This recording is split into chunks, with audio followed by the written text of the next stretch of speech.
পবিত্র আশুরায় শোকের মাতমের রাজধানীতে তাজিয়া মিছিল করেছে শিয়া সম্প্রদায়। বুক চাপড়ে হাই হোসেন ধ্বনিতে তারা স্মরণ করেন মহানবীর দৌহিত্র ইমাম হোসেন রাদিয়াল্লাহু আনহু এবং কারবালা প্রান্তরের শহীদদের। তাজিয়া মিছিল নির্বিঘ্ন করতে তৎপর ছিল আইন শৃঙ্খলা রক্ষাকারী বাহিনী।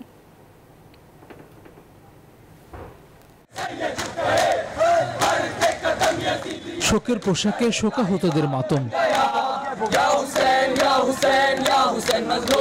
কারবালা প্রান্তরে ইমাম হোসেন রাদিয়াল্লাহু তাআলা আনহুর শাহাদাতের স্মরণে রাজধানীতে হাজারো মানুষের এই তাজিয়া মিছিল।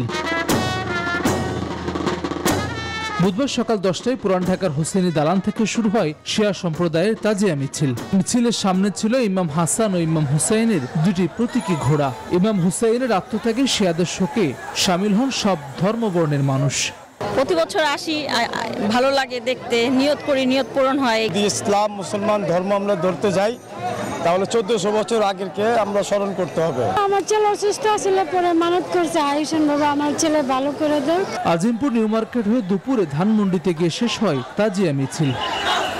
ফোরাত নদীর তীরে কারবালা প্রাঙ্গণে ইমাম হোসেন রাদিয়াল্লাহু তাআলা আনহুর শাহাদাত বরণের এই শোকের দিনে সত্যের পথে আত্মত্যাগের শিক্ষা নিচ্ছেন তাজিয়া মিছিলে অংশগ্রহণকারীরা।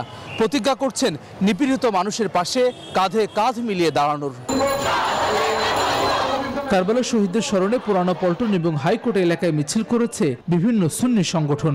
চট্টগ্রাম নগরীর সদরঘাট থেকে তাজিয়া মিছিল বের হয়ে বিভিন্ন সড়ক প্রদক্ষিণ করে একই স্থানে গিয়ে শেষ হয়। তাজিয়া মিছিল নির্বিঘ্ন করতে মোতায়েন ছিল বিপুল সংখ্যক আইন শৃঙ্খলা রক্ষাকারী বাহিনীর সদস্য। হাসান ওয়ালি, নিউজ 24, ঢাকা।